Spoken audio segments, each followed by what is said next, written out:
अस्सलाम वालेकुम दोस्तों। एक तरफ परवेज शेख जो चूना पत्थर के भट्टे पर टेम्परेचर कंट्रोल करने की सूरत में अपने अंदर जहरीला धुआं इनहेल करता है और उसके साथ जलने से भी बचता है।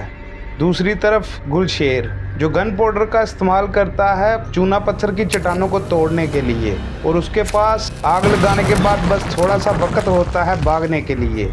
दोस्तों, पाकिस्तान सिंध की केरथर पहाड़ियों के बारे में मैं आज आपसे बात करूंगा। वहां पर जो चूना पत्थर की माइनिंग का काम है वो किस तरह से होता है और वहां की लेबर किस तरह से वहां पर अपने बच्चों की रोजी रोटी करती है।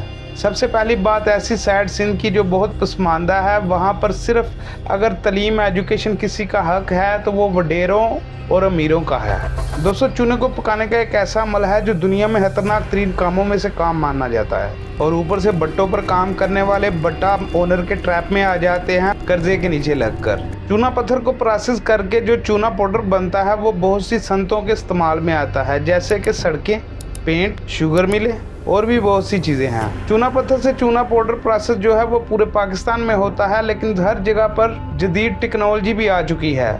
इसके साथ साथ ही ये सिंध के गुलशेर और उनके 7 बेटे जो बाप दादा से नस्ल दर नस्ल सिर्फ तजर्बे के ऊपर वो काम करते हैं जिसमें जान का भी रिस्क आता है। चूना पत्थर की चट्टान काटने के लिए गन पाउडर का इस्तेमाल होता है, और गन पाउडर का इस्तेमाल करने के लिए एक लोहे की राड ली जाती है जिससे चट्टान में सुराख किया जाता है, और एक 3 फुट गहरा सुराख करने में 1 घंटा लगता है। गुलशेर सिंधी जुबान में कहते हैं कि लोहे की राड से किसी चट्टान में सुराख करना को मजाक नहीं। जब गुलशेर 12 साल के थे तब से गुलशेर ने अपने बाप से ये तरीका सीखा, फिर करते करते इन्होंने अपने बच्चों को भी साथ ले आए। लेकिन आज भी सुराख में गन पाउडर डालने का काम वो सिर्फ और सिर्फ गुलशेर ही करते हैं, क्योंकि दोस्तों वहां पर जरा सी गलती बहुत बड़े धमाके का बायस बन सकती है। डायनामाइट को आग लगाने से लेकर सेकंडों का टाइम होता है कि भागकर उस जगह से दूर होना होता है जहां पर ये विस्फोट होना होता है, और इसी तरह से हर रोज इन्हीं चीजों को ये लोग फेस करते हैं। फिर चट्टान के जो बड़े बड़े पीस निकलते हैं उनको ये 15 केजी वजनी हैमर से तोड़ते हैं, जो छोटे छोटे पीसों पर कर बाद में इन्होंने ट्रैक्टर ट्राली पर लोड करने होते हैं।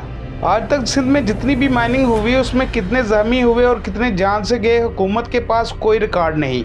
लेकिन दूसरी तरफ हुकूमत ये जगह लीज पर देने के लिए 1 साल के $32 लेती है। दोस्तों, ऐसे कामों में जब भी कोई लेबर जख्मी या किसी की डेथ होती है उसे किसी किस्म का मुआवजा भी नहीं मिलता। और गुलशेर को इसी तरह एक जख्म याद है जो एक बारी चट्टान के नीचे उनका पाँव आने से बना था। उनकी उंगलियां लटक गई थी। किसी मेडिकल ट्रीटमेंट के बगैर गांव के वेद या हकीम से उन्होंने इलाज करवाया, फिर ये हिस्सा अब तक पैरालाइज है।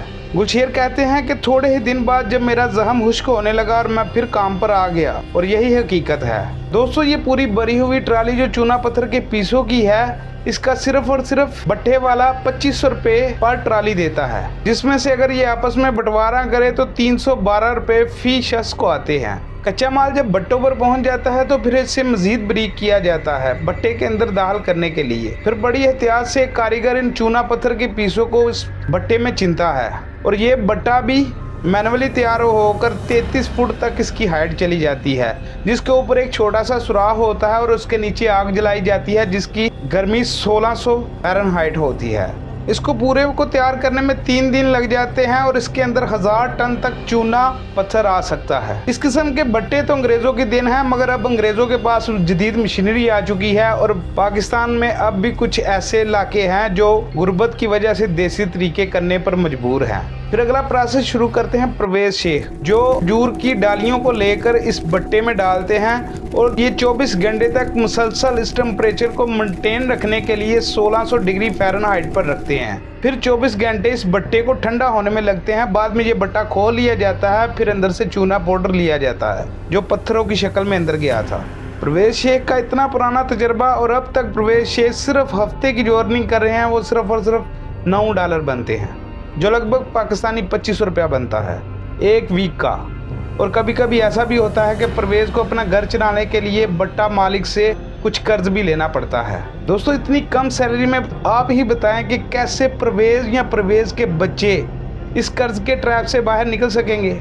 जब ये सारा प्रोसेस खत्म हो जाता है तो पाउडर को ट्रकों के ऊपर लोड किया जाता है, जो एक्सपोर्ट भी होता है $500 मिलियन जिसका पर वीक का कारोबार है। ये चूना बांग्लादेश, श्रीलंका और चाइना भेजा जाता है। बाकी सीमेंट जैसा प्रोडक्ट तो कभी वजूद में ना आता अगर चूना अर्थ पर मौजूद ना होता। इसके साथ साथ ही दोस्तों पूरी दुनिया में ग्लोबल वार्मिंग का भी अलार्म बज रहा है, जिसमें 9% हिस्सा डाल रहा है पाकिस्तान। कुछ इस तरह से सीमेंट फैक्ट्रियां, भट्टा मालकान और दूसरे ऐसे सोर्सेज जो हवा को आलूदा कर रहे हैं। सिंध का ही एक शहर रोहड़ी, जिसका टेम्परेचर अब 100 डिग्री फ़ारेनहाइट पर चला गया है, वहाँ की पब्लिक बड़ी हद तक माइग्रेट भी कर रही है। तो दोस्तों मिलता हूँ नेक्स्ट वीडियो में। मेरा नाम है माजिद। अल्लाह हाफिज़।